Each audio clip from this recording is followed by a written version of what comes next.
अस्सलाम वालेकुम। 2007 में जनरल परवेज मुशर्रफ और मोहतरमा बेनज़ीर भुट्टो के माबैन अमेरिका ने एक डील करवाई थी।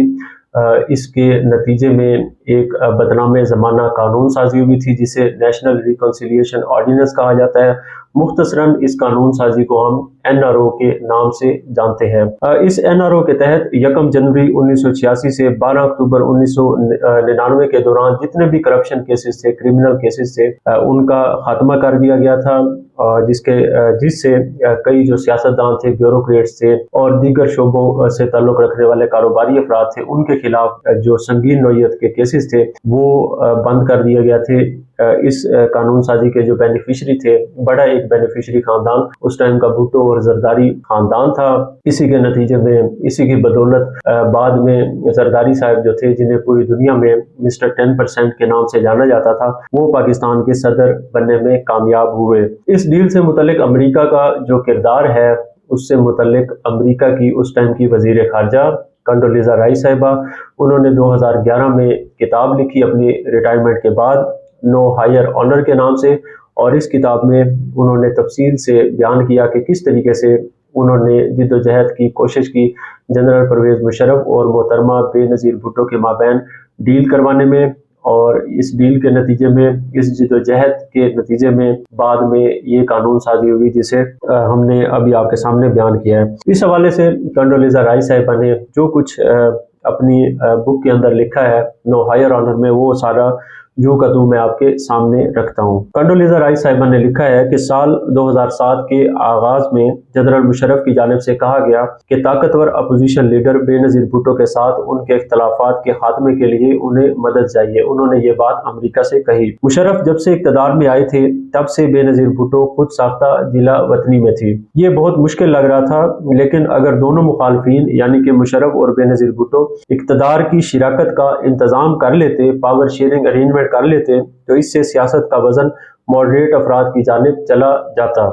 दूसरी बात यह है कि इससे इस्लाम पसंद कमजोर होते, यानी कि कंडोलीजा राइस साहिबा ये बता रही है कि इस डील का क्या फायदा होता अगर हम मुशर्रफ को और बेनज़ीर भुट्टो को सामने लाते। तो वो ये कह रही है कि इससे इस्लाम पसंद कमजोर होते, और उनके साथ पाकिस्तान के साबिक वजीर आज़म नवाज शरीफ भी, जिन पर पाकिस्तान की दीगर सियासी शख्सियात से ज्यादा इस बात का शुबा था कि उन्होंने शिद्दत पसंदों के साथ करीबी रवाबित रखे हुए हैं। तो ये उस टाइम की अमरीकी वजीर खारजा की एक इंफॉर्मेशन थी या एक नुक्ता नज़र था कि नवाज शरीफ साहब के शिद्दत पसंदों के साथ करीबी रवायत थे, उनको भी इक़्तिदार से दूर रखना मकसूद था, और इस्लाम पसंद जो दीगर अनासिर थे उनको भी इक़्तिदार से जो था दूर रखना मकसद था। इसीलिए मुशर्रफ को और बेनज़ीर भुट्टो को करीब लाना जो था वो जरूरी था। मजीद उन्होंने लिखा है कि जनूबी और मरकजी एशिया अमूर के लिए असिस्टेंट सेक्रेटरी रिचर्ड बाउचर ने डील कराने के लिए पॉइंट मैन का किरदार अदा किया, मुशर्रफ और बेनज़ीर भुट्टो के माबैन जो डील है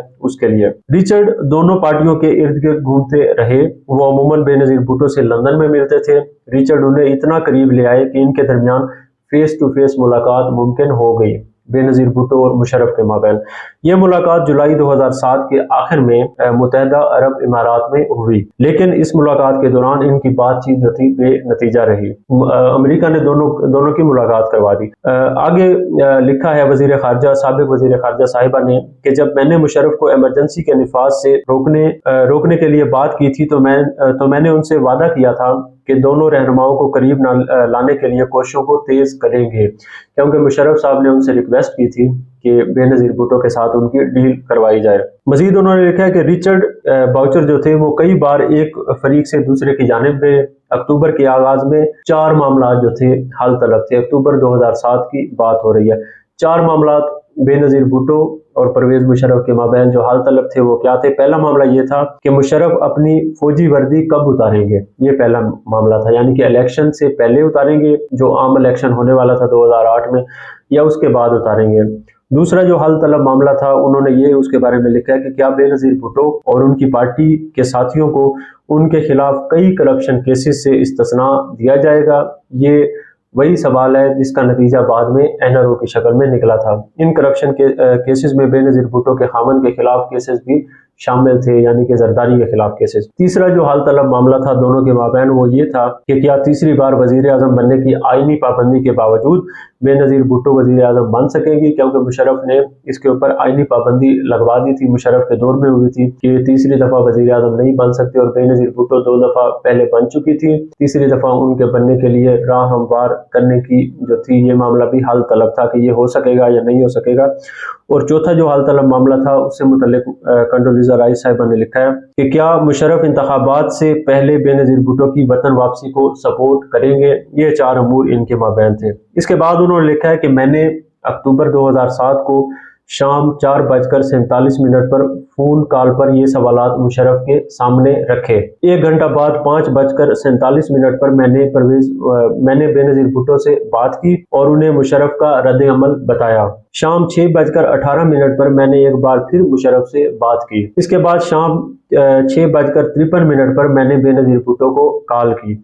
दोनों रहनुमाओं को फोन कॉल्स का ये सिलसिला हर आधे घंटे बाद जारी रहा। तो आप देख सकते हैं अमरीकी वजीर खारजा कितनी मसरूफ थी इन दोनों पाकिस्तान के आर्मी चीफ उस टाइम के और साबिक वजीर आजम को करीब लाने के लिए। ये इससे इन दोनों रहनुमाओं हमारे जो सियासतदान हैं और जो मुख्तलिफ हल्के हैं उनके दरमियान जो एक ट्रस्ट डेफिसिट होता है, एतमाद की जो कमी होती है, उसका भी हमें अंदाज़ा होता है कि अमेरिका जैसे जो मुल्क है उसके जो हुकाम है वो उन दोनों के लिए काबिल कबूल है, लेकिन आपस में डायरेक्ट बात करना उनके लिए काबिल कबूल नहीं है और एक दूसरे के ऊपर उनका किसी भी वादे से मुतल्लिक, दावे से मुतल्लिक कोई जो है एतबार या एतमाद नहीं होता। मजीद उन्होंने लिखा है कि इसके बाद मैंने 9 मजीद कॉल्स की थी और फोन कॉल्स का यह सिलसिला रात 11:28 तक चलता रहा। हर आधे घंटे बाद वो कॉल करती रही। बेनज़ीर भुट्टो को मुशर्रफ के अज़ाइम पर शक था।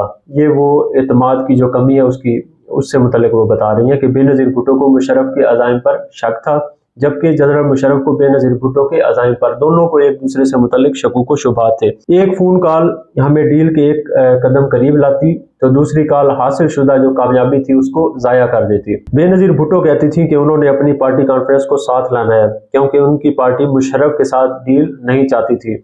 मैंने दलील दी कि उन्होंने मुल्क के अच्छे के लिए ये करना है क्योंकि इन दोनों के माबैन अलायंस ही मुस्तहकम माहौल में इंतखाबात होने देता। तो ये उन्होंने दलील दी थी कि आपका जो है ना, आपने मुल्क के अच्छे के लिए एक दूसरे के करीब आना है। मजीद उन्होंने लिखा है कि जब मैं एक के बाद दूसरी फोन कॉल कर रही थी तो मैंने बार बार खुद से पूछा, अब ये उनका ज़मीर उन्हें झिंझोड़ रहा है कि जब मैं ये फ़ोन कॉल्स कर रही थी, बार बार बेनज़ीर भुट्टो को कर रही थी, फिर जनरल मुशर्रफ को, तो मैंने बार बार खुद से पूछा कि क्या मैं दुरुस्त काम कर रही थी। इक़्तिदार की शराकत का इंतज़ाम मुश्किलात से भरा होता है क्योंकि अमूमन फ्रीकैन जो हैं वो हकीकत में इक़्तिदार शेयर नहीं करना चाहते। मुझे इस बात से मुतल्लिक भी तशवीश थी कि हम पर जमहूरी अमल में मुदाखलत का इल्ज़ाम लग सकता है। क्यों ना इंतखाबात होने दिए जाए और इसके नतीजे में जो हो वो होने दिया जाए, कि हम मुदाखलत ना करें। ये उनके ज़हन में सवाल उठ रहा था, क्यों ना पाकिस्तान में जो इंतखाबात हो रहे हैं उनको होने दिया जाए और उसके नतीजे में जो होता है, जो जीता है, वो इक़्तिदार में आ जाए। मज़ीद उन्होंने लिखा है कि और हकीकत ये है कि इन दोनों यानी कि मुशर्रफ और बेनज़ीर की बड़ी कमजोरियां और ताकतें थीं। मुशर्रफ एक फौजी बगावत के नतीजे में इक़्तिदार में आए थे, लेकिन उनका कंट्रोल था और ताकतवर तरीन फौज उनकी मोतरफ थी। बेनज़ीर भुट्टो और उनके ख़ानदान के करप्शन के संगीन मसाइल थे। तो इस बात कभी उनके जहन में था कि ये तो करप्ट ख़ानदान है।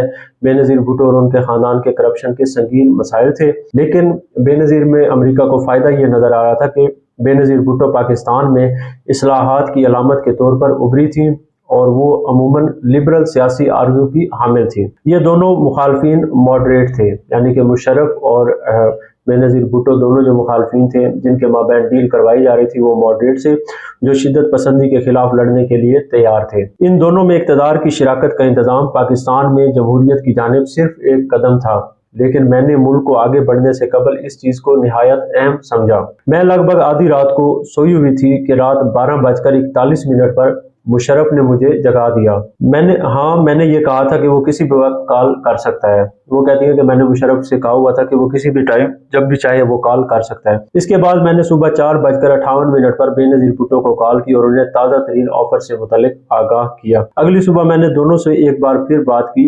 इनकी आर्जी डील हो चुकी थी जो कि अभी पक्की नहीं हुई थी। इसकी तफसील ये थी कि बेनज़ीर भुट्टो को जनवरी 2008 के वस्त में शेड्यूल शुदा आम इंतखाबात में हिस्सा लेने के लिए पाकिस्तान वापसी की इजाज़त दी जाएगी। यानी कि मुशर्रफ साहब की ये ऑफर थी कि जो उन्होंने कंडोलीज़ा राइस साहिबा को बताई थी कि बेनज़ीर भुट्टो जो थी उन्हें इंतखाबात से कबल वापसी की इजाज़त जो थी वो दे दी जाएगी। डील को इन अफवाहों ने पेचीदा कर दिया कि मुशर्रफ ने सदारती इलेक्शन के बाद वर्दी उतारने का मंसूबा बनाया हुआ है और वो सदर के इलेक्शन में बतौर आर्मी चीफ हिस्सा लेंगे। बेनज़ीर भुट्टो ने मुझे बताया कि उन्हें मुशर्रफ पर वादा निभाने का एतबार नहीं। बेनज़ीर ने कहा कि मैं इस चीज़ को बतौर अमरीकी जमानत ले रही हूँ कि मुशर्रफ ऐसा करेगा। यानी कि वर्दी उतारने की जो बात थी उस टाइम परवेज मुशर्रफ साहब ने वर्दी नहीं उतारी थी। बेनज़ीर भुट्टो साहब चाहती थी कि वो आर्मी चीफ का जो ओहदा है उसको छोड़ दें, वर्दी उतार दें।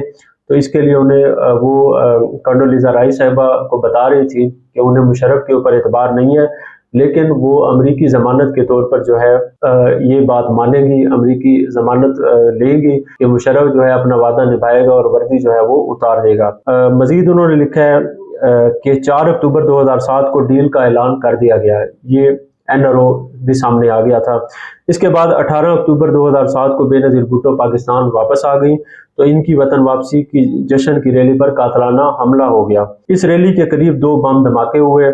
इस हमले में बेनज़ीर भुट्टो तो बच गई लेकिन 140 लोग मारे गए। ये कुछ लिखा है कंडोलीज़ा राइस साहिबा ने नो हायर ऑनर के अंदर जो उन्होंने डील करवाई थी अक्टूबर 2007 के अंदर, जिसका NRO की शक्ल में नतीजा निकला था। इस डील के लिए अमेरिका ने जिद्दोजहद और कोशिश जो थी वो शुरू की थी साल 2007 के आगाज से और अक्टूबर तक जाकर ये जो थी फाइनलाइज हुई थी। ये सारे इतराफ़ात उनकी किताब नो हायर ऑनर के अंदर मौजूद है।